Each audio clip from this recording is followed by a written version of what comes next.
Почитувани гледачи, добро вечер и добре дојавте во уште едно издание. Имам особена чест и задоволство. Ми представува огромно задоволство, огромна чест што повторно во моето студио е Иџе. Иџе, добре дојде уште еднаш, ама немаш појма, ми се разубаве денот кога ми јави дека ќе се видиме уште еднаш и ќе поразговараме за твојата кариера. Како си? Одлично, пред се благодарност за поканата. Чест ми е стварно да сум твој гостин. Веќе мислам трет пат сум во ова студио кај што се наоѓаме. Така да ќе има зашто да подискутираме и верувај дека ми е со задоволство примив поканата. Благодарам. Иже, поминавме многу тешка година и приватно поразговаравме, прележавме и јас и ти корониве, но спортски колку се во ова лани влијаеше на тебе и лично по собственото здравје, но и воопшто во спортот со кој се занимаваш? Многу негативно. Не само на мене, воопшто на целиот свет. Знаеме о каква ситуација бевме сите. Од една страна ние спортистите некако го примивме тоа на еден поинаков начин, бидејќи верувајте во исчекување бевме дали ќе почне воопшто надпреварувањето, дали ќе може да се одржи, дали ќе може да се оди во тие земји и едноставно се пролонгира сето тоа надпреварување и почетоците на надпреварите. За моја среќа минатата година учествував на неколку надпревари, колку што верувајте колку што можев да отидам на тие надпреварувања, но и како тешка година, неизвестна, со доста проблеми, така да сите сакаме се ова да заврши што побрзо и да се вратиме во една нормала каде што може да функционираме онака како што треба. Имаше ли трки лани уопште? Имаше лани, извозев ја 4 трки, за жал првите 2 трки ги пропуштив, не беше дозволено никаков влез во Италија за наши државјани. Италија беше страшно лани? Да, беше страшна и пробував, баравме напори, контактиравме со италијанска амбасада, пробувавме сите можни варијанти да добиеме некој одобрение да влеземе во Италија без оној карантин што е потребен, бидејќи одев со собствен тим, негде околу 12 на луѓе од мојот тим кои што требаше да учествуваат и сето тоа се искомплицира, за да веќе третата трка која што од шампионатот која што се одржуваше фатив приклучок и одма се појавивме на пиедесталот, таму ме радува така кога ќе направиме резултат, но тешка година, дефинитивно минатата беше стварно тешка. Колку време трае твојава кариера, Иџе? Па 20 години скоро. Као јаде бурек. 20 години, да, скоро 20 години, секоја година истите проблеми под наводници да кажам. Активно бавење во европските трки од 2013, пардон. Сум веќе надвор, возам низ Европа, пред тоа возев тука на Балканот. Интересна кариера, можеби ќе направиме некојаш и имам некои понуди да направиме некоја книга да испишеме за сето она што сум го поминал, имам доста приказни да кажам и убави и неубави работи, но се надевам дека уште долги години ќе возам, па ќе видиме како ќе биде. Па ја би те исцедил малце, знаеш, со анегдоти, ама помина тешка година, многу чемер носиме сите во себе и се обидуваме да се вратиме во нормала. Спортот на некој начин, мислам дека е оној дел од животот што се вика најбитната споредна работа во светот, не е само фудбалот, спортот воопшто, и ни прави оној убавиот зачин што ни го прави животот вкусен. Иџе, кога дојде ти кај мене, ако не се лажам, ти имаше доста голем проблем да имаш стабилно возило, резервно возило, да изградиш тим.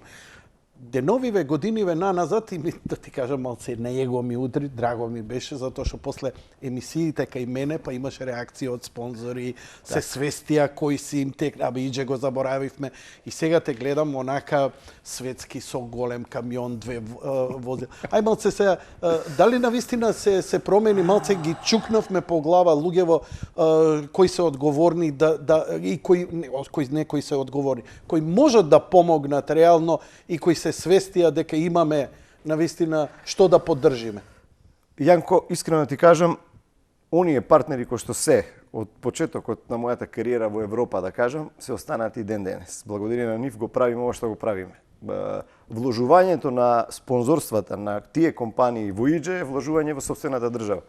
Ја промовирам Македонија и мене со гордост, стварно ми е да ги представувам тие компании надвор.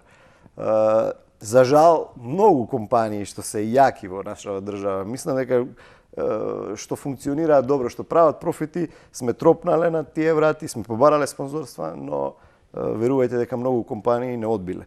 Пак ќе кажам, горд сум што ги представам овие компании, што се долги години со мене. Да, и без нив ова нема да биде Можеш возможно. да го даеш компјутерот мој режија. Да, тоа е возилото на Иџе. Тоа е возилото на Иџе, го немаме значи во кадар. Фаќај камерата и зумирај, драг пријателе. Очигледно нешто не е во ред со сигналот до таму. Ова се твоите спонзори долгогодишни кои заборавив, подсетиме, не ја гледав репризата. Што возило е? Моментално возам Hyundai возило, иако имам и уште едно возило марка Seat Leon, Seat Cupra во моментов, се одлучивме за ова возило бидејќи е набавено 2018 година. Морам да кажам дека меѓу релативно мал број на надпреварувачи сум таму што се надпреварува со постаро возило. Оние што се борат за горните позиции, секоја година имаат ново возило и секогаш е во топ форма, спремно. За жал, ова возило е веќе од 2018, како што кажав, поминате доста километри на тркачките патеки, веќе е истрошено и изодирано, кажам. Да, но се бориме колку што можеме. Немаме опција во моментов да се купи ново возило, бидејќи цената на ново возило е 130.000 евра, над 130.000 евра. И не сме во можност.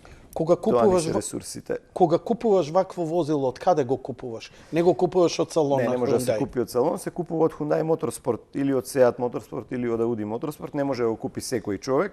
Мора да има специјална процедура за набавка на тој автомобил.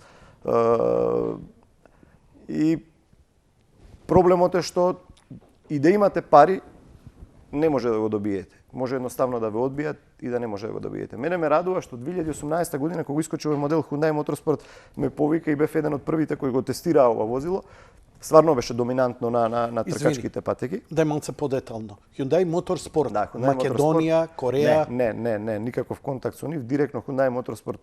Андреа Адамо, кој што е генералниот директор на Hyundai Motorsport во Германија, ме повика на тест во Италија. Значи бев меѓу првите може би да кажам 5-6 души во свет што го пробаа овој автомобил во Италија на тркачка патека заедно со светскиот шампион Габриеле Тарквини. Го возев неговиот автомобил и дојдовме до ми понудија да доколку го купам автомобилот да добијам комплетна нивна поддршка со нивни тестови со све. Најправив најдобро време, можам да кажам, на тие тестирања од луѓето што беа таму, инженерите, знаеш што е, тоа е институција голема. 30-40 души фабрички инженери, луѓе најдобри од трките од светот на автоспортот и вие да направите најдобро време на тие тестирања. Прв пат се појавував на таа патека, дури не ја ни знаев. И едноставно ми дадоа добра понуда, но искочи проблем да ние немаме доволно средства да го купиме автомобилот во тој момент. Македонче, море. Греото. Македонско кутро. Втора работа беше што баравме ослободување за царина и акциза за возилото, бидејќи за првиот автомобил плативме комплетни давачки плюс 130.000 евра, мислам дека околу 40 или 50.000. Добро. Плативме акциза и ДДВ во државата, не ослободија од тој дел. Абе не ме зезе. Да. И извини вака што реагирам непрофесионално. Бев разочаран максимално, не можев да обезбедам доволно средства да го купам автомобилот и ми пропадна таа шанса. Добро, немаше разбирање дека ти си врвен спортиста, немаше. дека ова не и со двете влади. Баш тогаш имаше избори, разговарав и кога беа и ВМРО, разговарав и со СДС, пуштив и барања, дадени беа предлози, не најдоа за сходно да ете не ослободат. Ти одговорија нешто, зошто? Ослободија дека не можат да. Мислам дека стигна некој известување во мојот клуб, официјално известување, но проблемот е друго што ова возило се користи само за трки. Знам, јасно. Ова возило е една сезона и треба да се продаде. Сега јас за да сакам да го продам надвор не можам да го продам. Никој во Европа не може да го купи бидејќи треба плаќа дополнителни давачки, сето тоа и затоа сме заробени во тој дел тука да мора да настапуваме со старо возило. И че не ми се верува, ти со твојот авторитет, со твоите медали, со твоите успеси, да не можеш да допреш, барем до врвни политичари, да ти дадат поддршка, до институции, да отидеш да седнеш, не знам, Агенција за спорт и млади, Олимписки комитет. Верува, Јанко, ги пробавме сите варијанти, све што може направивме. Секоја втора будала, ние имаме криминалци кои добиваат македонски пасоши, кои се возат со нерегистрирани возила у Македонија без никаков проблем, не смее да ги погледне. Ти кој го вееш македонското знаме, да не можеш барем да те ослободат од давачки, па не е ова за луксус, не е ова за идење на пазар. Извини, реагирам. Стварно. И ја пропуштивме таа шанса да ете добијаме една позадина од фабрички тим. Возилото го набавивме, се склопија некои коцки да обезбедиме некој буџет. Го набавивме 10 дена, нема ни 10 дена, мислам дека беше 5 дена пред трка. Само што ми стигна на првата трка, завршив четврт, на втората трка имав стравичен удес, излетување и го искршив, можам да кажам, оштетување доста. Дополнителна штета околу 80.000 евра кошташе на возилото. И така влеговме во некој лавиринт кој што не можевме да искочиме. Одев на настапи, го приправивме со ова возило? Со Hyundai? Да, и денеска го имаш ти ова? И сега сум со него, да. Сега за прв пат мината пред оваа трка сега што настапува во Италија сменив мотор. Малце се чудат луѓето кои што ме пратат оваа година, пошто оваа година и минатата година ме прати италијански тим од Италија, бидејќи поради ситуацијата од корона не можевме да се екипираме со мојот тим. Имав инженери од Хрватска кои што беа во мојот тим, механичари од Хрватска и едноставно одлучивме да добијам поддршка од механичари и инженери од Италија, од добар тим и минатата година направивме добри резултати. Луѓето стварно сака да продолжам со нив, дадоа све од себе да бидам дел од нивниот тим и оваа година сум со нив и се чудат како настапувам со возило кое што не е сменет од моторот 3 години. Како ги плаќаш тие луѓе? Како ги плаќам? Со средства кои што ги обезбедуваме од спонзорите, од тие работи. Леле, иđe, јака ти душа, ти наместо да се фокусираш на твоето возење и на перформанси, ти се занимаваш со... Ја неколку пати сум кажал, види, од минатата година 10 месец завршивме со шампионатот. Јас од тогаш до почетокот на оваа сезона апсолутно нема влезено во тркачко возило. До почетокот на првата трка сега во Монца која беше. Нити тест, нити тренинг, нити апсолутно никакво влегување. Прво влегување ми беше таму на самата патека и одма завршив четврт од 28 најдобриот преврачи во Италија, можам да кажем и во светот. Италија е едно од најаките првенства, знаеме за каква држава станува збор кога е во прашање мотоспортот. Сите најдобри автомобилисти, најдобри тимови се лоцирани таму. Предизвик е да се победи во Италија во тоа првенство и интересно е што... Како се вика твојот шампионат, каде што настапаш? ТЦР, тоа е шампионат на туристички возила. Најјакиот шампионат, најтешкиот шампионат во светот е воопшто. Поделен е на неколку сегменти, има и европско првенство на ТЦР, има и италијанско, има и германско, меѓутоа италијанското е некако така. Иđe, кога ќе го погледам возилото внатре, сега не ми се прави муабет, требаше убав муабет да бидеме, ама знаеш каков чемер е ова, што го слушам. Туристичко возило. Кога ќе го погледам возилово, нема ништо туристичко. Смени кадар режија. Кога ќе го погледам возилово, нема ништо туристичко. Менувачот изгледа како некое оружје за апокалипса. Не е тоа менувач, тоа е рачна кочница. Менувачот е рачна кочница на воланот. Идентично е како во Формула 1. Истото е, истиот принцип е, истото све само што е, да, секвенцијален менјач, така да... Знаеш ли што ме интересира? Ме интересира. Значи, само идејата е ова, дека е ова некој Hyundai, бидејќи друго внатре е све потполно нешто сосема друго. Така? Сосема друго, да. Збориме и за мотор, и за кочници, и за... Па, може да се каже, да. Може да се каже дека е сосема друго, да. Имаш ли оние помошни работи што ги имаме ние, серво во... Не, нема ништо. Све е аналогно. Нема серво кочници, нема све е директно, све е сосема друго. Затоа си така разбацан и убаво. Не. Ја те гледам мускули, викам, што па мускули, викам овде кај возач. Ама ова сигурно е голема борба, 2 сати да го тераш. тераш. Е тешко, верувај дека е тешко да се издржи, поготово во ние летни периоди на трки кога имаме, на 45 степени внатре затворен со подкапа, со Клима нема. Нема ни прозор, не отвараме ради аеродинамика, ради да не губите на тие правци. Напорно е. Плюс температурата што ја прават кочниците и гумите при такво возење ненормално. И сето тоа ти го чувствуваш внатре и ти се случува внатре. Ова е камионот кој го носи твоето возило, ова изгледаш убаво и викам, леле, супер, и сега ќе збориме, еве го иđe конечно светски стандард, иđe ме утепа у поим, но ова е приказна која мислам за секој спортиста кај нас што му се случува. Не знам, може би сме навистина толку очајни и бедни, ама окей, ке имаме и друг муабет. Кажи ми, што беше тој голем удес што ти го збораш? Има еден удес овдека што сакам да го искоментираш. На твојата страна го гледав. Екаш си имал удеси, ама вакво нешто не се простува. И навистина, возиш, претицаш, возиш доста брзо право и одеднаш почнуваш да се вртиш. Кај беше тоа? Само, не знам, може би го утнав ја. Оди сега. Еве го. Ова е тоа, така? Да, тоа е Пушти тоа. го уште еднаш режија. Од кога е ова? Ова е од првата трка во Монца оваа година, ова е пред 2-3 недели. Што се случи тука?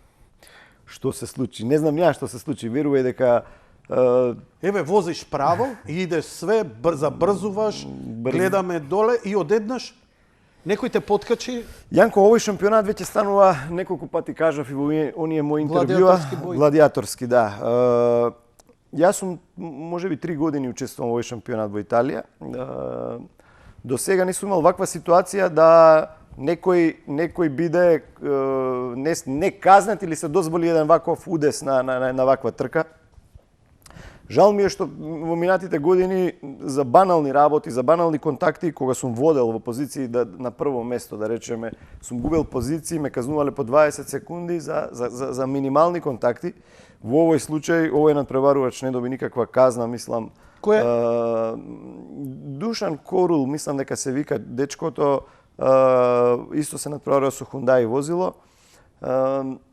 Ми направи штета од околу 50.000 евра во моментов на овој удар. Мимо штетата, не дај Боже, можеше да биде многу пофатално некој друг да ме удреше од страна.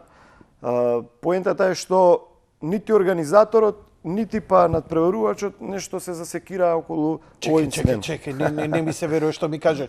Па ние имавме расправи која гледавме дека не знам, Сена и Шумахер кој ќе се пипнеа па расправи со недели, па тука ова, она, ваму, таму, па предпоставам. Како и за помалце? Како тоа се премолчи овој удар? Жално што се премолчи и сега, оваа минатата пред 2-3 дена трката во Мизано, која што ми беше, верувајте, добив контакти, има и видео спостирано од мојот тим на нашата страна на Facebook. Трка во која што примив можеби 7 удари во текот на трката. Значи, стартував, дојдов до втората позиција, едноставно удари како во Луна парк, можам да кажам. Оние колички кои се возеа луѓето кога се мава, во таква ситуација да стварно немате, не знаете што да правите во моментот.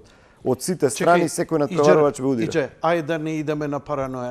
Не си плачко, не си спортиста кој се жали, ама чекај, овдека навистина треба човек да се посомне. Ова е таа трка што е постирана кај тебе.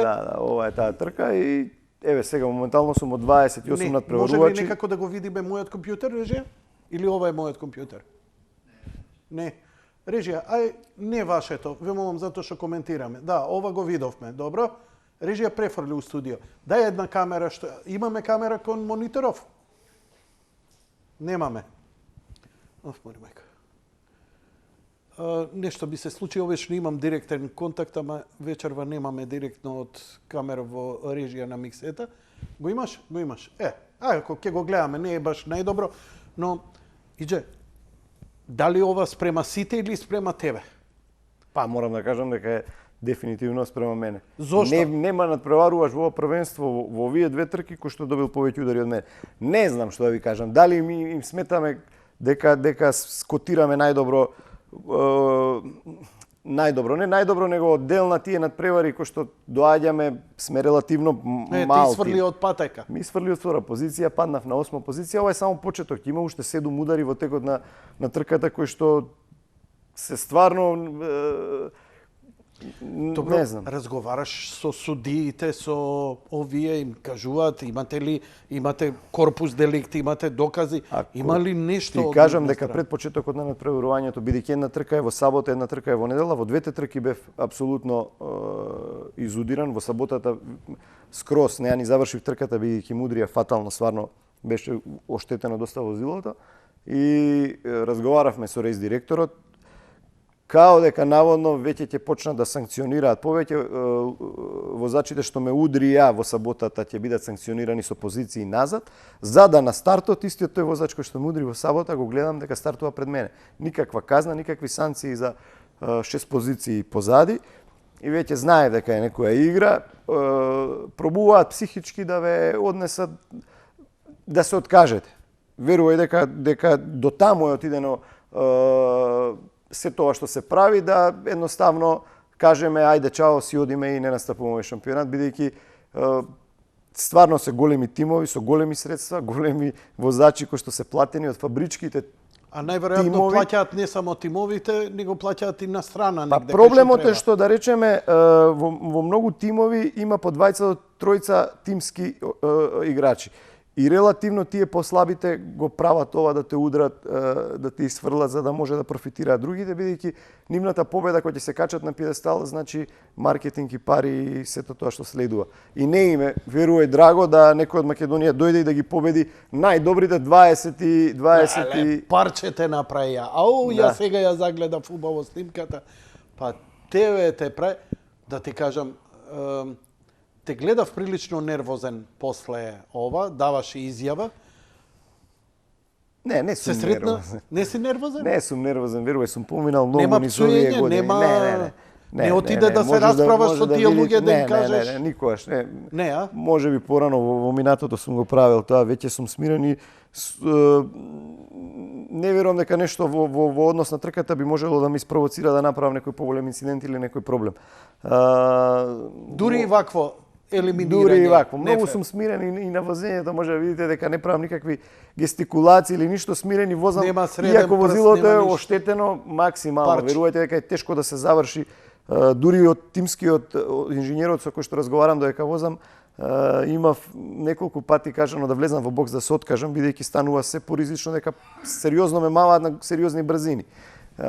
Но останав, ја завршив трката, мислам дека на 7 или 8 позиција завршив од 28 надпреварувачи. Вака исчукан, вака исфрлен, завршив. Со сето ова, што значи добро те процениле. Дека си опасност, бидејќи да беше фер трка, ти ќе завршеше на првот. Не, апсолутно, нема веќе фер. Во ова првенство нема фер. И реков дека и јас, здрави Боже, од наредната трка ќе осменам начинот на возење. Нема да бидам толку допуслив, нема да бидам толку фер кон другите, бидејќи очигледно е дека не е поентата овдека на умешност на тркање, не е поентата да докажете некоја техника на возење, овде е поентата само да мавнете да истуркате некого и да добиете позиција.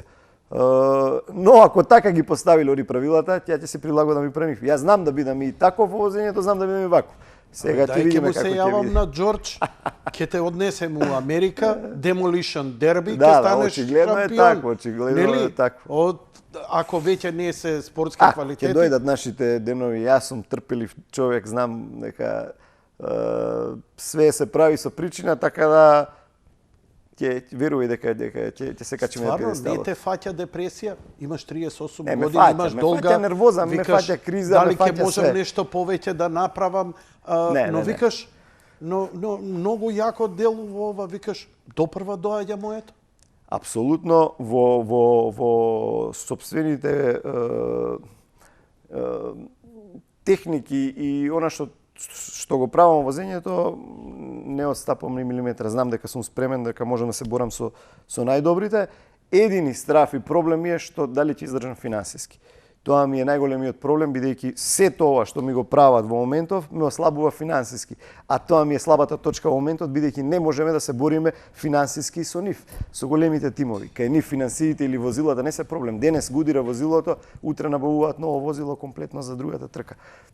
Едини проблем што може да ме ослабат околу тој дел се финансиите, да ја не можам да имам конкурентно возило, да не може да биде спремно во одлична состојба, да биде спремно 80%, да не биде спремно 100%, за да можам да им парирам. Но гарантирам дека и со послаби перформанси и со послабо возило ќе им парираме. Тоа го гарантирам. А сега интересна работа има што малкумина знаат дека на оваа трка во Мисано организаторот ми стави дополнителни 110 килограми во возилото во однос на некои други возачи. Мислам, такви се правилата поставени. На сите или на тебе? Не, на мене, бидејќи јас бев најдобро пласиран Hyundai надпреварувач на претходната трка на квалификација. Земи ме следниот пат, место товар, мене товариме, ете ти 100 кила. 110 кила. Али ја од прозор ќе им објаснам малце емисија, ќе им терам. Сето тоа го ставаат за да ве успорат фактички, да бидете поспори во однос на конкурентите. Ама што е оправданието, зошто? Таков е начинот на првенството. Се слагам, ворете тоа, све тоа за сите. Ама што, врз основа на што тебе 100 кила, а на другите не? Врз основа на квалификациите кои сте ги направиле на претходната трка. Ја на претходната трка во Монца бев четврто пласиран и најдобро пласиран надпреварувач од Hyundai брендот. Значи таму има возачи кои што се фабрички, кои што се платени од Hyundai, кои што возат. И ја излегувам подобар од нив. Организаторот ви става дополнителни 100 кила, 110 мислам дека имав за оваа трка, за да бидам поспор од тие што се напред. Не разбирам. Зошто?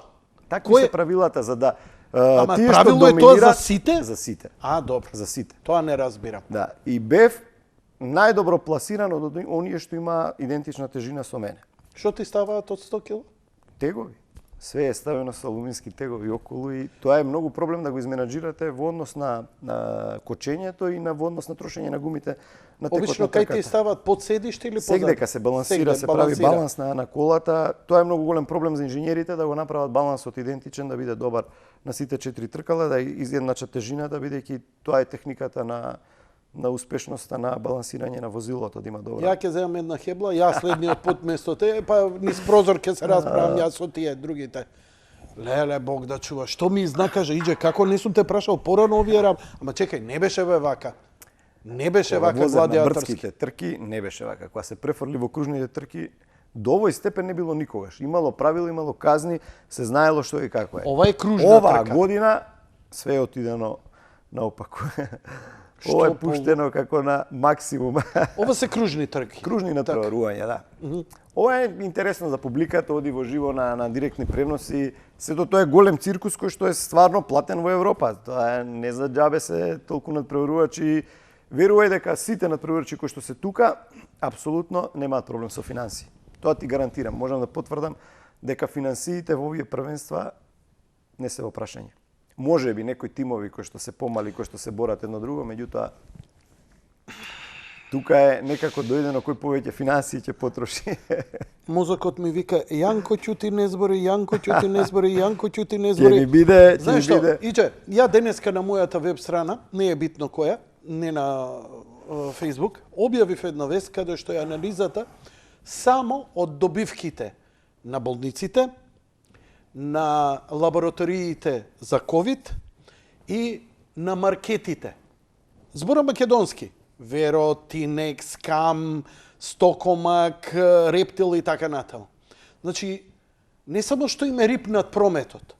Зборам за некои од тие дека имаат и по 10 милиона приходи, зголемени. Значи, профитот им е зголемен. Не зборам бруто, зборам профитот им е огромни. И нив, ама ни една, не можам да ги видам ни на лепница, на кај тебе, да ги видам на нашиве фудбалери се на европско. Мислам, за тоа сигурно ќе сакаш има што да кажеш, нели не е мала работа, како човече. Мала работа идеме за на секој спортист. Нигде ги нема. Зборам не е сега, се зголемил обртот, ама ние не. Зборам милионски суми. И нигде никој свест малце. свест нема. А ваму, странски компании, ќе ја пуштам твојава кола, респект тебе, Кожувчанка ќе ја видам со години е со тебе, еве ги Мак Петрол, окей, нели Телма ги пренесува твоите трки, помагаат ваму таму колку толку, но кај себе другиве не е една, не е мала. Мислам, не знам што ликсури скомплексирана нација сме, на ново компоновани богаташи без основна свест дека вложување во спорт е вложување во себе. Апсолутно сум рекол Бог да неколку чуе, пати. ја не можам да ги Не е разберам во луѓе. себе, вложувањето во спортистите, во успешните спортисти. Ние сме мала држава. Немаме кузне колку спортисти кои што се успешни надвор. Па и сега не може Треба да се стигнеш направи национална стратегија да тие компании, макар и државниве компании, да вложат во спортистите. Не се работи за иџа, не се работи за некој друг спортист, се работи за да направиме некој правец каде што ќе ги насочиме спортистите дека Имаме 3 репрезентации што треба. Одбојка, ракомет, кошарка и фудбал 4. Имаме неколку спортисти кои се у поединечни спортови, пливање имаме неколку спортисти како тебе, немаме друг. Имаме еден фрик, еден лут, има 40 кусур години, вози на мотор 300 на сат, сака мотор, беше пар пути гостин овдека, лут човек. И тој голтар со искинати гуми, вози, растура и така натаму и така натаму. И сето тоа има еден друг сегмент во целава работа кој подоцна во вториот дел ќе го дебатираме. Нешто ми е нејасно. Ајде да те вратам малце. Ќе почнеме пак за пари ко моите колеги за спортски емисии. Немој за тоа. Не можам и само кога им ги слушам емисиите само пари. А тоа е стварно проблем. Тоа е стварно проблем. Додуша и твојот спорт е еден од најскапите во поединечни спортови, затоа што тој автомобил, но ова не ми е јасно. Иđе, твојот автомобил има стандарден мотор или мотор кој е абартиран или како се нарекува? не е стандарден мотор кој што е направен во тюнерска работилница стрикно на ова Hyundai во Pipo Motorsport работилница која што прави мотори за ВРЦ шампионатите. Не можете да го Но она што ме интересира. Значи, ова Hyundai, можам и ја, ако сум јас спортиста од Бугарија, од било каде, од Грција, можам и јас да го купам. Добро. Како, значи, не е само не е тука само како ти го возиш, како јас го возам, туку и како ќе биде подесено. Нема подесување, моторот е пломбиран. Значи Така. моторот, мењачот, сите оние работи каде што може да правите малверзации се пломбирани. Не Зошто? смеете да ги отварате, бидејќи Зошто? да биде почист шампионатот во однос на тоа. Така, Едина многу работа. чист шампион има. Не, во однос на возилата е чист. Тоа ти гарантирам, бидејќи не може некој да отстапи, да не направи моторот напреден од другиот. Тоа е дефинитивно решено. Со колку Имаме кубика црна работите? кутина, 2000 кубика, 380 коња се автомобилите, да? Добро. Има црна кутија, дата логер се вика, која што ги има сите параметри на возилото. Колку има притисок на турбина, колку е јачина во цело возење и има SD картица која што ја зима после секое возење организаторот и ја проверува. Дали е нешто пипано? Да, дали е секој сегмент се проверува, затоа нема отстапки таму. После секое возење има строги контроли на висина на возилото, на гориво. Можеме да користиме идентично гориво сите кои што го купуваме таму на самата трка, кошта мислам дека околу 5,5 или 6 евра литро. Значи гуми, еден тип на гуми се возаат, маркирани се, секоја гума на едно надпреварување може да имате 12 нови гуми, не смеете да имате повеќе, мора да го изменаџирате сето тоа. Маркирани се гумите, ви ги проверуваат пред самото возење. Така да шампионатот е ставен на едно врвно ниво. Значи нема тюнинг? Нема ништо Ништо чепкање. не постои. Не може, еве јас сега купував минатата трка во Монца, имав проблем со моторот, креваше температура, инженерите не знаеа и губеше вода, не можеа да откријат што е и како е. И за жал мораше да купам нов мотор, кој што еве оваа трка е сега возен. 26.000 евра мислам дека кошта моторот. Тогаш што прават инженерите? Инженерите се фанатици во тој дел и се многу скапи да ги добиете најдобрите инженери. Инженерот е, можам да кажам дека 50% од сетапот на возилото го подготвя. Чеки се, не разбирам, каде се прави сетап ако не смееш да пипнеш во сите овие работи? Подесувањето на амортизацијата и балансот на возилото е најголемиот Клучната дел, клучната работа. Оно што ви кажувам, да имате добар баланс на возилото, да се погоди балансот. И инженерот е релативно една скапа цифра во она што треба да го имате. Некој инженер може би до трка да кошта по еден викет околу 6.000 евра.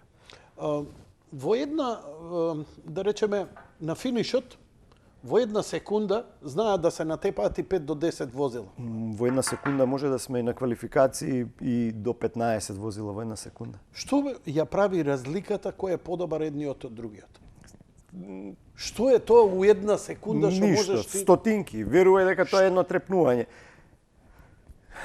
Не знам како да ти кажам, немам одговор на тоа решение. Јас не сум учен воzač Јанко, ја не сум како моите конкуренти да оделе да плаќаат школи за учење, Јас сум природно, не знам како да кажам, самоук. Чекај, ја не знам дека постои школа. Како не, сите натпреварувачи одат школи, сите натпреварувачи се надвор, поседуваат академии за тоа. Автомобилизмот отиде на многу високо ниво. Сите се таму, верувај дека сите. Тоа им е работа на сите тие автомобилисти, завршуваат со надпревар, одат на тестирања, одат на има специјални академии за ментална подготовка на автомобилистите. Тренираат, вежбаат по цел ден, психички ги подготвуваат. Верувам дека психичката подготовка е можеби најбитниот дел во едни вакви трки. Тоа го научив од врвните возачи на Формула 1 кои овој фокус у главата кој ќе избришат се и ќе остане само патеката и едноставно дури им забави и ја забавуваат просто времето некако во глава и така постигнуваат врвни успеси. Како ти тоа го правиш? Не знам како, јас сум... Све инстинкт? Па може да се каже да, повеќе на тоа. Види, долги години сум во трките и веќе стварно имам научено и знам во која ситуација како да се поставам.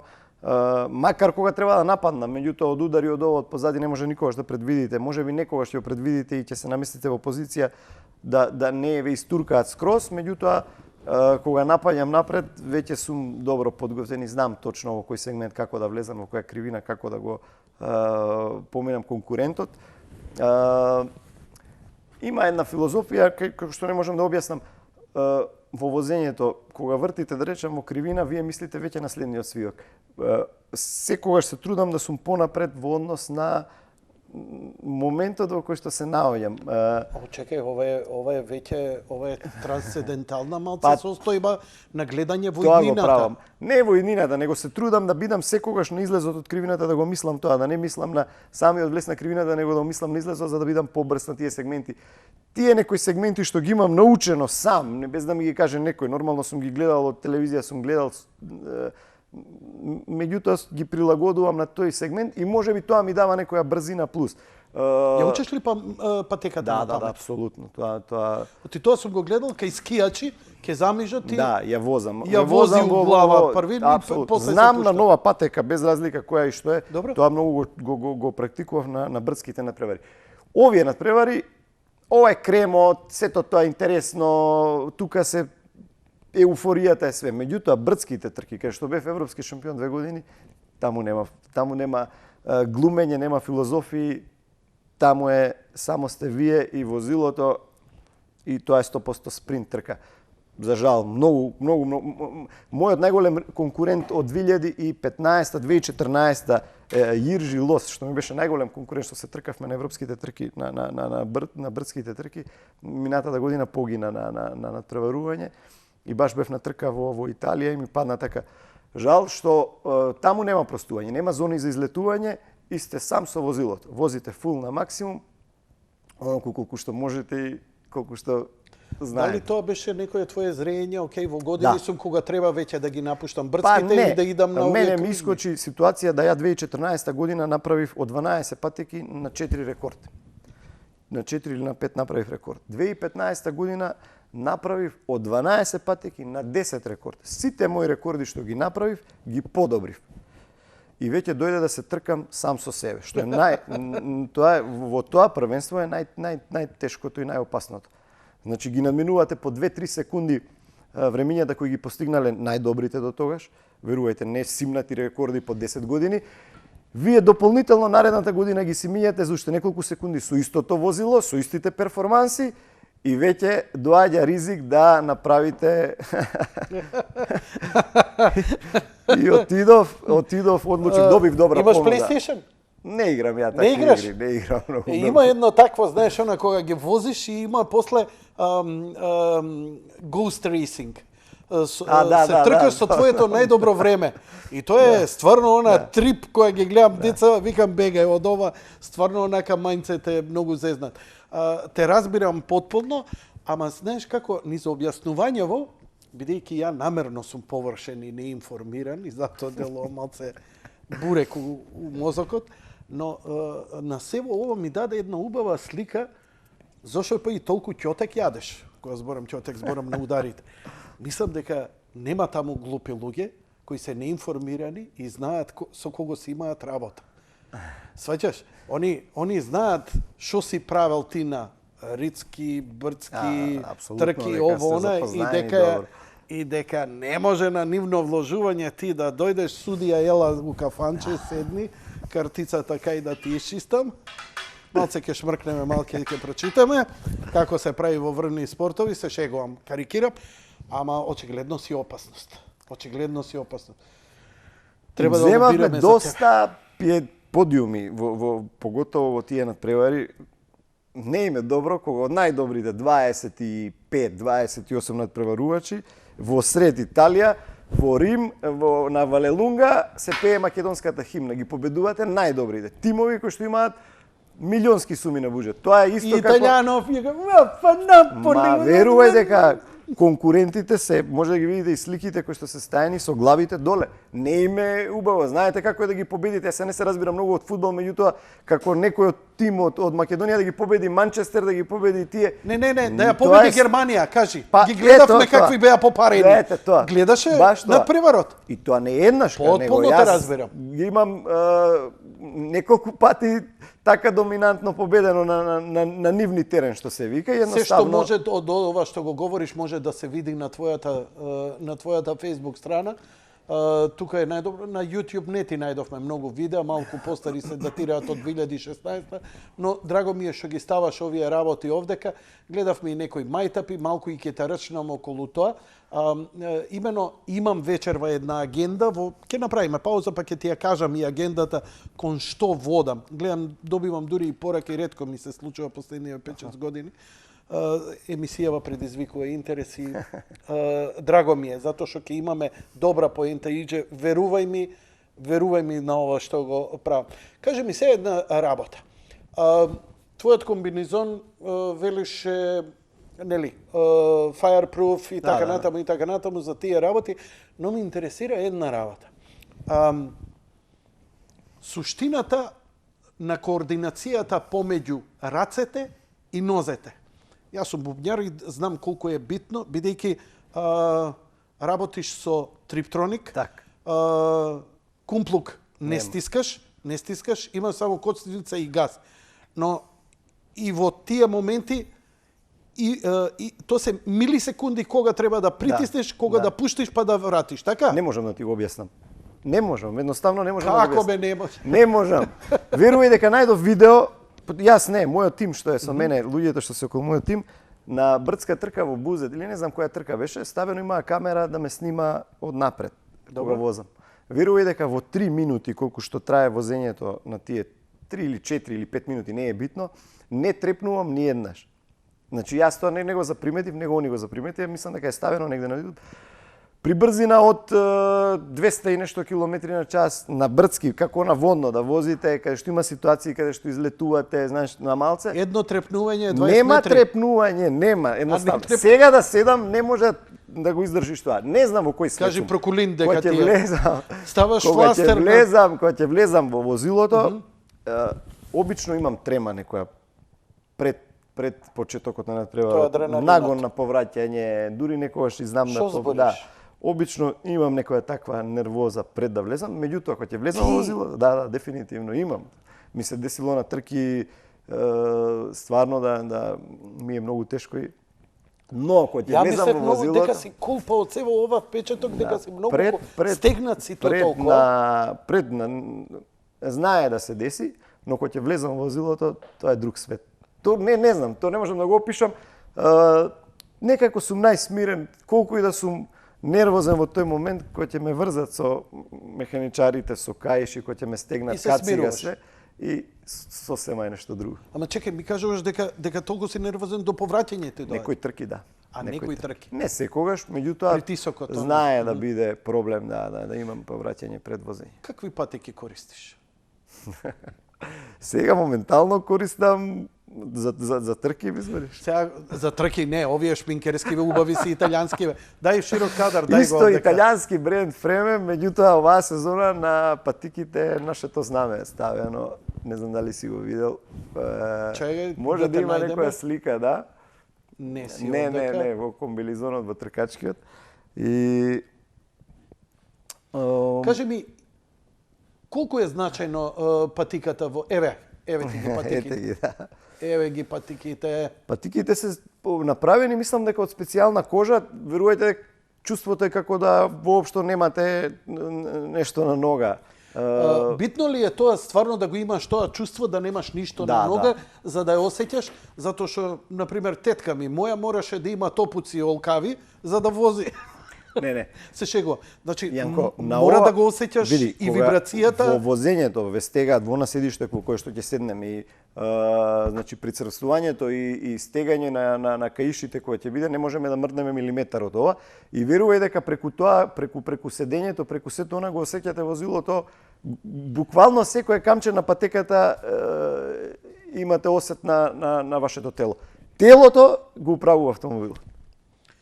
Па овие делуваат како балетанки повеќе од што кој ти го направи знамето? Па тоа е специјална фирма Фрем која што произведува, иако беше тешко, да, дефинитивно тешко да го изготват, но можам да кажам дека им беше чест да ми направат комбилизон кој ќе го возам со нивниот бренд и се потрудија стварно да го направат и едноставно ме изненадија со нивниот дизајн, така да ете оваа година го имаме тоа и на нашите патики.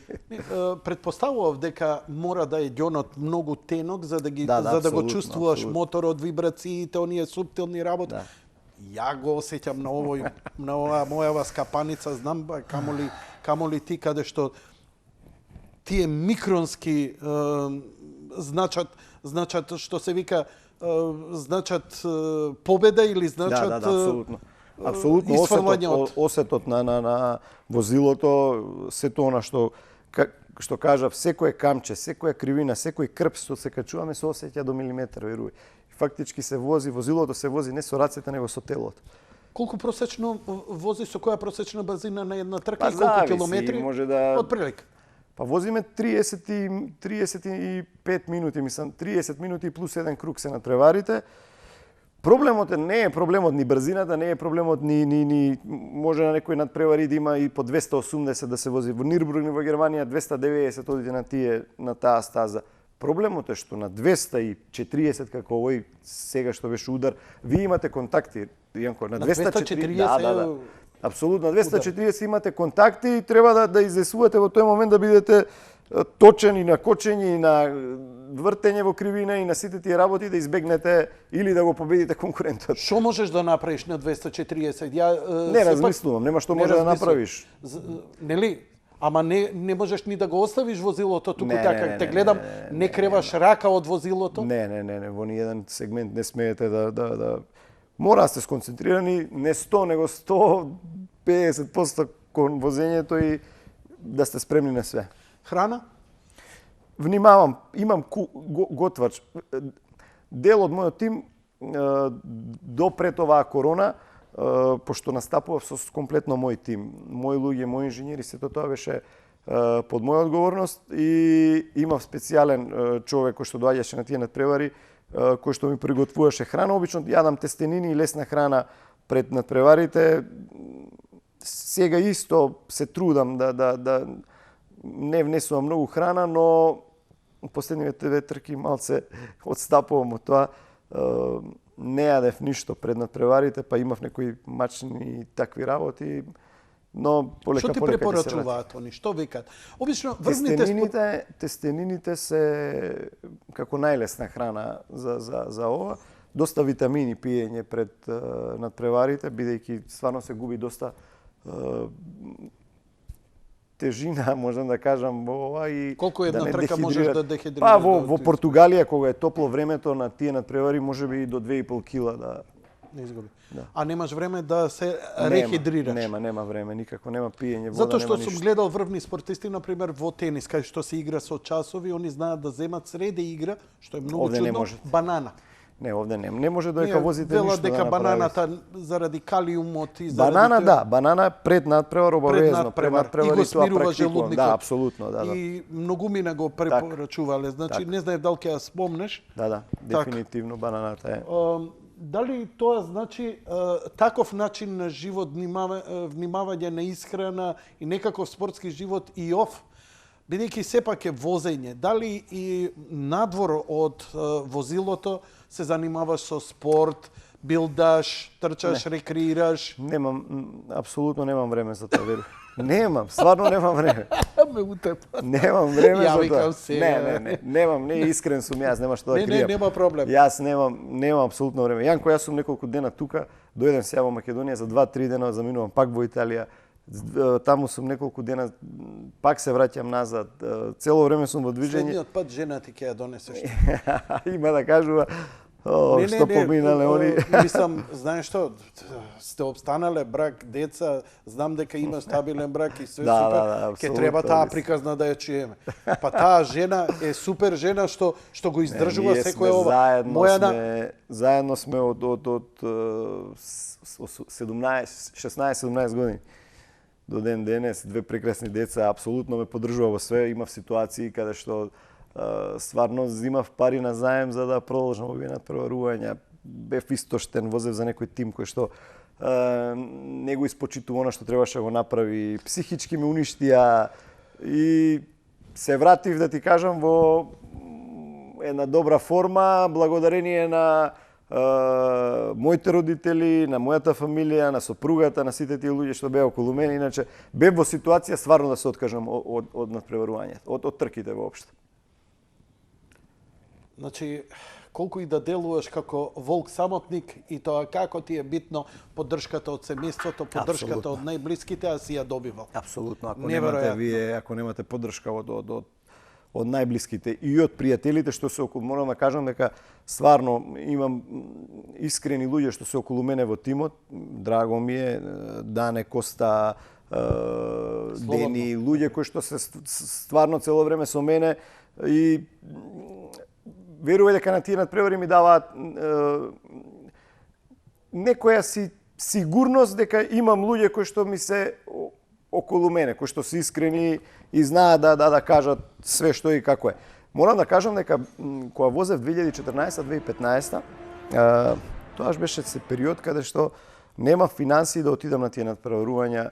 Одев со мојот татко во Португалија, спие во комбе по 20 дена на тие надпреварувања, немав пари за хотел, немав пари да се вратам назад ако не победев на таа трка таму, да имам пари да покријам трошоци за гориво. Имам брат, постар брат, кој што е исто автомобилист во Македонија, шампион, он е постар од мене 4 години, он прв почна во светот на трките и некако ја после него се вклучи во сето тоа и е голем техничар во врска со трките. Неговите кој ќе ми каже, да речеме, совети или било што, ми делувале најдобро, верувај. Но, за жал, сега со периодов е многу тешко да се оди заедно и така да ми фали тој дел на тие луѓе што се околу мене, што ме прават посилен, појак и психички и све, но се трудам да можам да стабилизирам колку што можам, да правам некој баланс. Добро, кога не возиш, кога не тренираш, што правиш? Ништо, бизнис, имам бизнис собствен, морам да живеам од нешто. Што ти е бизнисот? Па имам фамилиарен бизнис со моите родители, со Добро. Автоделови, продажба на автоделови на големо. Имаме компанија која што е една од најдобрите партнерска компанија, ЛПР за кочници, за резервни делови на автомобилите. Работиме на големо, имам собствен сервис. Кажи, направи овакво, па кога ќе менјам имам ламела, малце да го лазе сервис. да го баталам кај тебе да дојдам. Имам собствен сервис за автомобили и тоа ми е бизнисот ми е све во склоп на автомобилите и кога не сум на трки, јас сум на работа. Кај ти се наоѓа сервисот? Сервисот ми се наоѓа во Пинтија, каде што ми е магазинот комплетно, пред населбата Пинтија.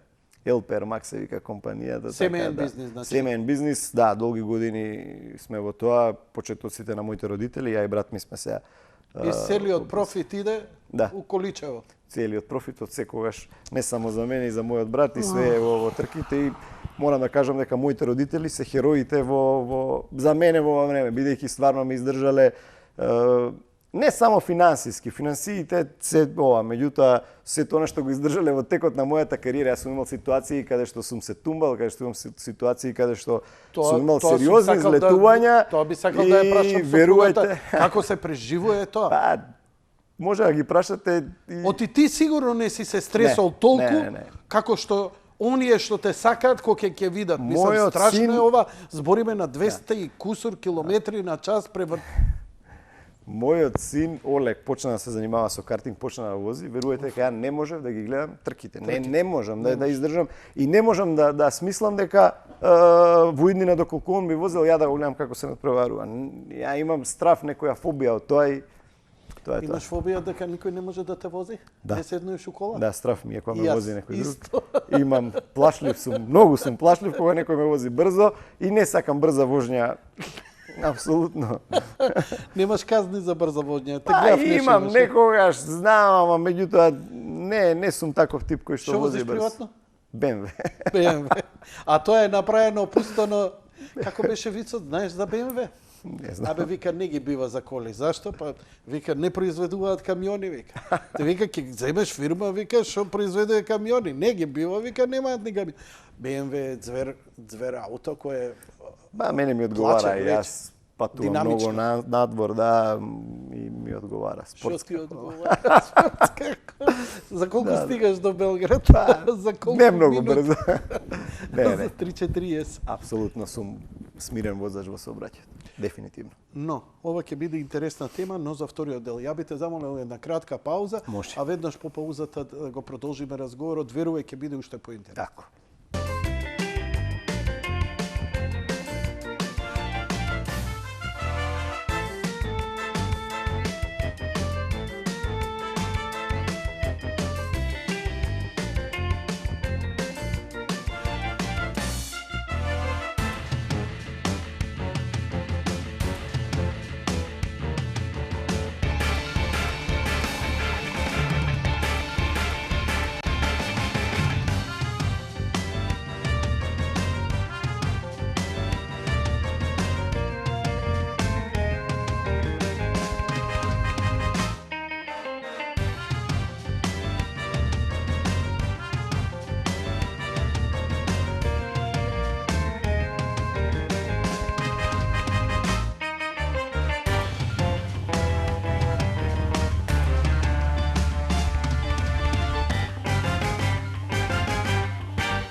Иđe, прва работа што пред да идеме за мојава агенда, електричниве автомобили. Гледав на Нирбургринг си ги возат или на аутобан, кај што нема ограничување, Тесла S модел, пипка од 0 до 100 за 4 секунди, Поршено рика, вришти овој у тишина го претица.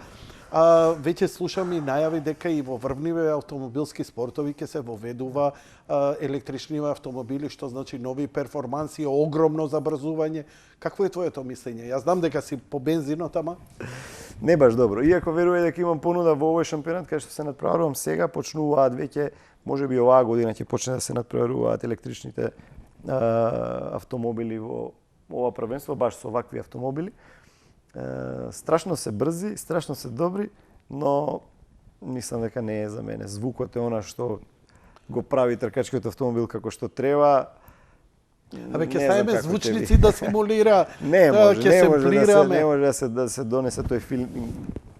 Меѓутоа, гледате, сегде во светот и днината е насочена кон електричните работи, така да неминовно е да за некоја година полека шампионатите водат во тој правец.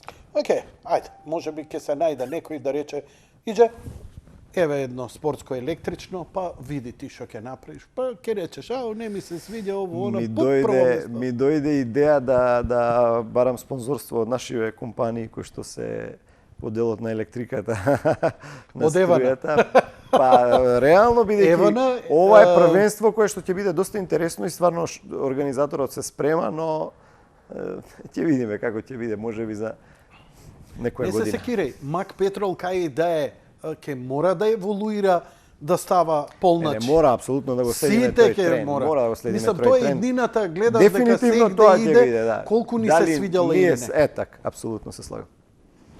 Мене ми се свиѓа, знаеш, седам онака, живеам строг центар, тесна уличка, напикани коли и доаѓа еден Lexus голем и го гледам ке се паркира меѓу две коли. Крај бе, викам ке се паркира, а не го слушам. Се паркира сама. И гледам зк, а тој вака дреме. Да. И искача. Викам хибрид. Викам, не бе, вика сам, вика. Да. Вика вака, му стави фион, сам си испаркира. Тоа. Иднината. Но, добро, ти си аналоген, ти сакаш све да имаш во контрола. Кога почнуваше со ова, кажи ми, каде возеше? Каде вежбаше? Наводно. Наводно. Моето живеалиште, живеевме на самата патека на Водно. Веруе дека на 50 метри од стартот каде што се одржуваат трките на Водно и неминовно, значи неизбежно беше деца од Водно да не се бават со трки, бидејќи сите најдобри автомобилисти, можам да кажам, во Македонија се 80% од Водно. Искочени од Водно и ние бевме тие деца таму, тоа друштво, тие луѓе кои што нас фудбалот не интересира колите и моторите. Знам ја што правеа водњанци. Јас сум водњанец Цело тука. време тоа беше. Ама знаеш и колку водњанци си заминаа од тие Да. лудости. Добро, да не се шалиме. замина, апсолутно се слагам, да. Денеска гледам како ретко, тогаш можеше максимум да се има некој си, да речам, абартирано фичо. Да. Скорпионот на фичо Авард беше тоа синоним. Так. Подоцна некој Југо, ама тоа не беа автомобили со високи перформанси. Денеска ја имаме уште таа некоја класа. А се повеќе и повеќе, сега ја малце повеќе ќе бумбарам, као за промена. Се повеќе ќе се согласи со мене дека имаме се повеќе трки по улици. Купуваат млади луѓе страшно добри автомобили, дали секонд хенд, со фантастични перформанси и немаат кај да ги возат, па кај Александар Палас некои кратки трки, па ова, па она, па ќе ги фати полиција или како на времето кога игреа руски рулет од Ново Лисиче до железничка станица, тоа значи Да поминување на семафори. на црвено, така. Ни ќотеци не помага, ни казни не помага. И кај мене дојде еден моторџија, него крстот од ланец се направен, ми го донесе, моторџија кој пушти бува за една идеја. И ми рече вака, сите ние моторџи, автомобилисти, немаме кај да возиме, немаме кај да тренираме во Македонија. За да ја тренирам, малце, благодарам, малце, вика, за да можам јас да се спремам, ја морам да идам или во Грција, тука на граница имало некоја кружна Серес, така. патика, во Серес, или да идам во некоја друга држава, ние во Македонија немаме. Идејата му беше да во Македонија некое земјиште се асфалтира, се направи една кружна патека која ќе се служи за моторџи, за ваква класа како што ти си, за било кој, например, како што Нирбуринг, многумина го гледаме за формула, тебе те гледаме, но приватно можеш си купуваш карта и твојот автомобил да си го испробаш максимум без ограничување на возење на Нирбуринг. Значи, една изворедна идеја за туристичка атракција, вика, ќе привлече и други тркачи, ќе имаме, плюс тоа, приватниве, наместо да лудува по улица на Партизанска, да ги, ќе си отиде таму, ќе си се покаже, ќе си се докаже. Дали ваква некоја идеја ти дошла на глава, расправана е, Јанко, како не? дали сметаш дека навистина бројот на жртви од пребрзо возење токму од овие причини би се намалил кога би имале една ваква патека? Дали е возможно вакво нешто? Апсолутно би се намалило, апсолутно, дефинитивно. Мора да ги разбереме и луѓето кои што се љубители на брзото возење. На спортски автомобили, на мотори, на сите она што ги привлекува, што е на адреналин за возење. Стварно немаат каде да возат. Дефинитивно им остануваат улиците, иако сум најголем противник по оние улични трки, апсолутно не ги оправдувам и сум противник бидејќи многу пати сум кажал, автомобилот може да биде превозно средство, но доколку не го управувате и не го користите како што треба, може да биде и огнено оружје во вашите раце, кој што може да убие или да загрози некого во сообраќајот, дефинитивно. Колку клубови има во Македонија, мотоклубови? Па има доста. Доста. Жално е што како они не реагираат, како нив не им доаѓа. Реагирале, верувај дека имало петиции за правење стаза, меѓутоа не се мокни, Јанко. Џабе кога немате вие одговор од некој што е надлежен да го направи тоа. Имам информација дека некој приватник се нафатил во Централна Македонија, кај Кавадарци, да се направи таква патека. Одамна е тој разговор и таа идеја, све, меѓутоа нема ништо конкретно. Нема ништо, све е само на покажано на слики, на проекти, нема никаков захват да се фати, да се почне да се работи. Не верувам дека за државата е тоа некое големо оптеретување. Да, во оваа криза, во ова све. Меѓутоа, тоа ќе ги насочи луѓето да одат во еден прав пат.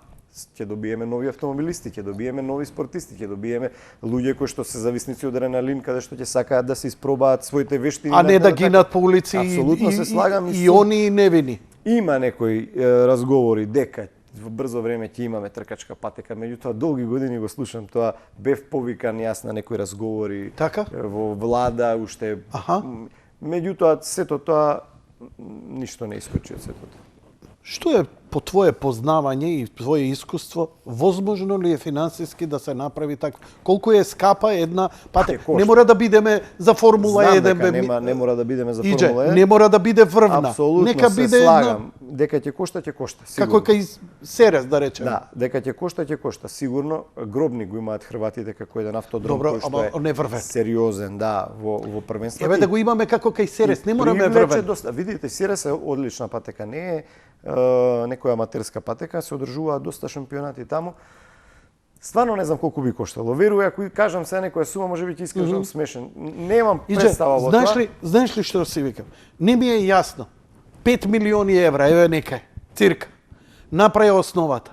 Кој нема да се потепа да донесе таму сервис, да донесе ресторан, да донесе лесковачка скара, ама тој ќе биде место излет секоја сабота недела, купопродажба на автомобили, автомобилски плац, нели, секонд хенд, значи може да биде. Јас сум првиот човек што сака тоа да се направи, но ние реално за слика треба да ја гледаме.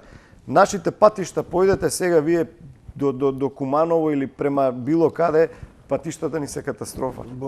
Значи, не можете да прескокнувате едно да правите друго. Значи, треба стварно да трнеме, да ја подобриме финансиската инфраструктурата на патиштата. Верувајте дека јас сум претежно повеќе пати поголем дел во Европа и сме на една долна граница во однос на сообраќајната култура тука во Македонија. Но не се криви и возачите, криви се секој сака да избегне дупка, секој сака да направи нешто и оди во друга лента, се прават удеси, се прави се. Друга е таа политика која што верувај дека јас немам интерес, нити сакам да разговарам, тоа е за некои поголеми лица кои што ја водат државата. Морам да признам дека исто мене ми сугерираше Миодраг Стојмановиќ, собственикот на Новус, токму за ова, како загрижен граѓанин. Он ми викаше, те молам, вика, спомни му да се развие една свест, вика, да се врати. Значи, и он човекот сам, вика, менувам шофершемни, се судираат млади луѓе и така натаму и така. Не му е седно. Сваќаш, и он од некаква човечка емпатија. Значи, нема каде да се издува. Тоа е како да имаме, ама буквално како да... Имаме еден хиподром, коњи да не јаваме по улица, коњите ги јаваме на хиподром, имаме барем, нели, купуваме оружје, па не покуваме по дворови, имаме стрелиште, го имаме камник. Така да, ја не можам да разберам. Клубови, не знам, 10 мотоклубови за моторџи, 10 автомотоклубови. Па каде возите, каде вежбате вие луѓе? Имаше иницијатива и од Автомобилистичката федерација на Македонија. Мислам дека се уште прават напори, контактираат со представниците на влада, на поголемите институции за да добијат да се направи нешто, но верувај, стварно не знам до каде. Не можам да се оптеретувам кога ќе се растркате на многу полиња, можеби кога ќе престанам со кариерата, можеби кога ќе се ослободам од ова све што го носам како товар и сакам да го завршам на едно високо ниво, би се насочил да можам да, меѓутоа сега да се растркувам на многу патишта, немам нити моќ, нити можам да го издржам се до тоа. Потполно те разбирам, али ја ти гарантирам, за 2 години на твоја иницијатива ќе дојдеш овдека повторно, пошто ја рачунам и 30 години Јади Бурек да направам, ако не балдисам, не гебери сам пред камери. Сакам да ти кажам, син ти ми рече дека почна да вози како ги рече овие картинзи. Да, вози картинзи. Добро, наскоро картингот ќе биде заменет со нешто друго. Знам, меѓутоа јас сум противникот во моментов за продолжување во автоспортот. Знам колку треба да се вложи сами од себе, знам колку финансии треба да вложите, сум го поминал тоа и не сакам да поминува истата тежина која што сум ја поминал јас. Верувај дека сега да ми стават, не знам колку сума, јас не можам да го поминам истото. И јас сакав син ми банкар да биде, ама влезе во ТВ медиум. Сега што да правам? Не може никогаш да ја предвиди. И ја му зборам, не биди глуп, абе, не биди прозбе, ќе изгориш и пари. Не, јас сум прв човек кој што го сака спортот и спортот е основата навика за еден млад човек да се насочи, да знае како да функционира во животот, бидејќи преку спортот поминувате ни различни ситуации кои што ќе ви донесат истото тоа ќе ви го донесе самиот живот. Порази, победи, губење, да знаете да издржите во моменти на криза, да знаете да се изборите со неправди, со сите тие работи и сето тоа ви го носи животот, го наоѓате во текот на животот, во вашето живење, во секојдневниот живот. Така да мислам дека основата е спортот. Да, и сум стварно сакам сите деца не деца, него млади луѓе да се насочат кон спортот, чисто за не мора да се бават професионално, меѓутоа да ги добијат оние основни поеми на фер плей, на кој ќе изгубиш да подадеш рака, да знаеш дека си изгубил, да си некако си изгубија сите тие вредности на нормален, здрав, прав живот. Верувај. Што ми кажеш, па ти не попари уште самиот почеток. Еве оваа фотографија со синти. Прекрасна фотографија која све каже, го имаш компјутерот? Мојот компјутер. Да. Еве го иде. Како се вика? Олег. Па слушај, и по конфигурација, значи во овој спорт бара е, нели, не треба да изгледа како Јади Бурек, треба да биде како џокеите. Така што Олег што и да избере, ти како татко ќе мора да го поддржи. Дефинитивно разговараме на таа тема и јас сум му кажал, доколку стварно избереш, иако сум ја противник да се бави со автомобилизмот, но доколку избере, апсолутно ќе имам 100% поддршка од мене и тоа е тоа.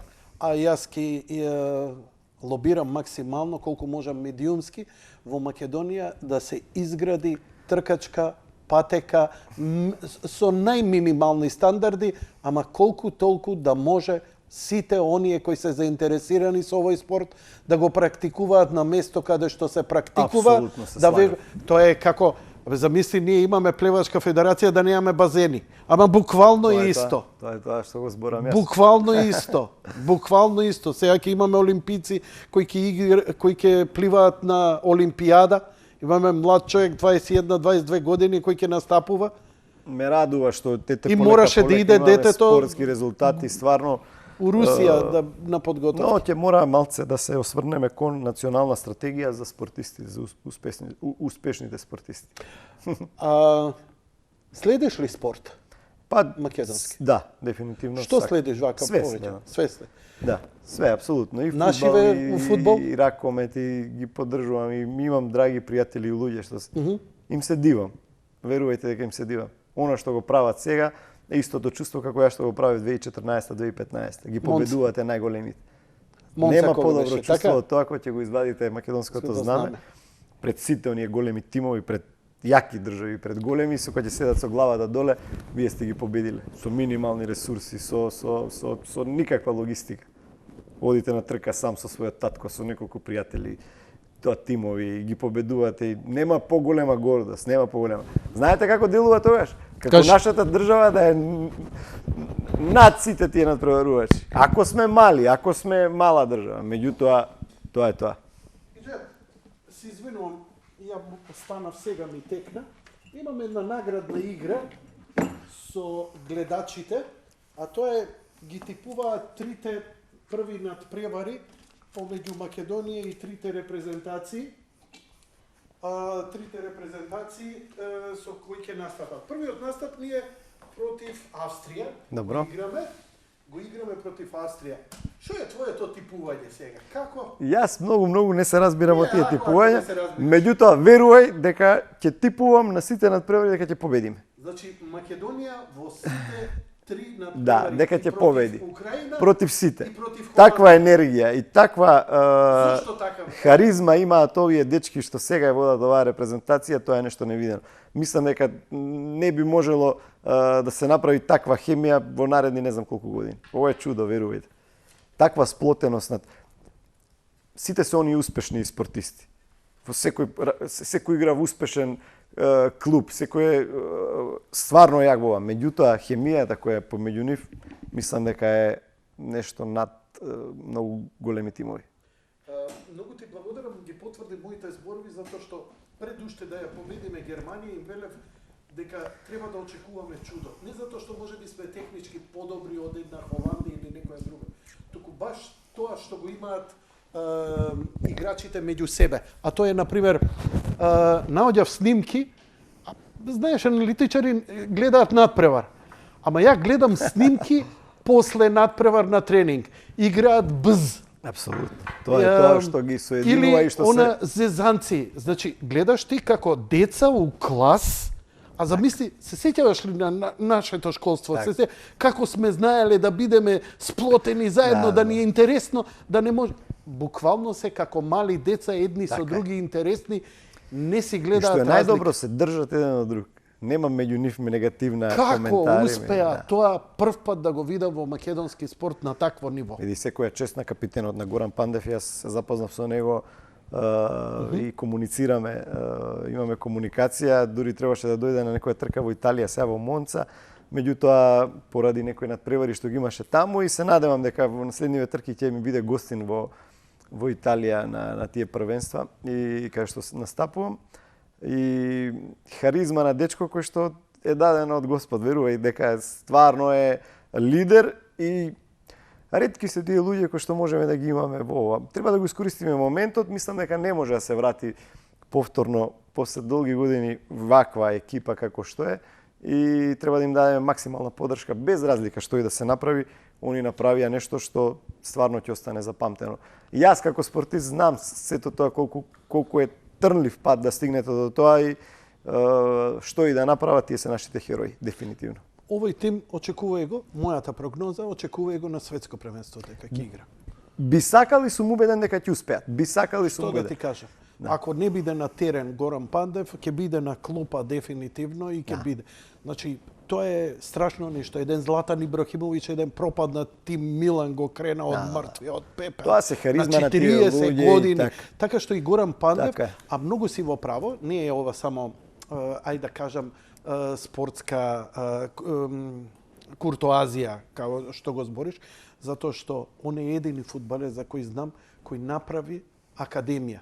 Не отвори дискотеки, не отвори кафани, не отвори кладилници, отвори академија.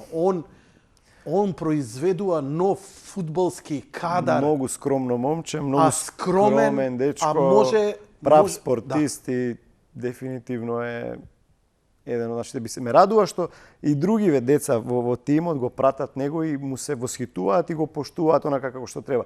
Проблем е кај нас, кај нашите спортисти. Еве ја ќе кажам стрикно во автомобилизмот. Верувајте дека ја во кругот на автомобилизмот нема многу поддржувачи. Знаете како викаат, тој има пари, тој сака, ја да го имам јас на негово место, меѓутоа во фудбалот гледате дека сите го бранат Горан и тоа е некој склоп на луѓе, храбри луѓе, на луѓе кои што знаат како и што и се наместо и затоа прават резултати.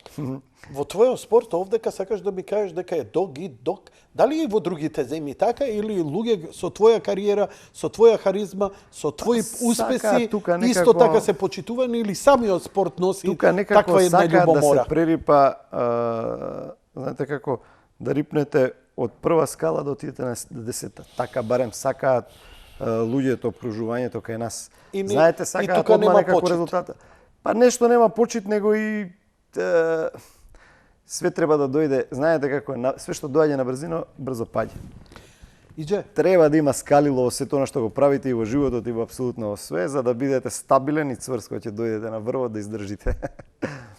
Сето друго е клатливо и паѓате од висина.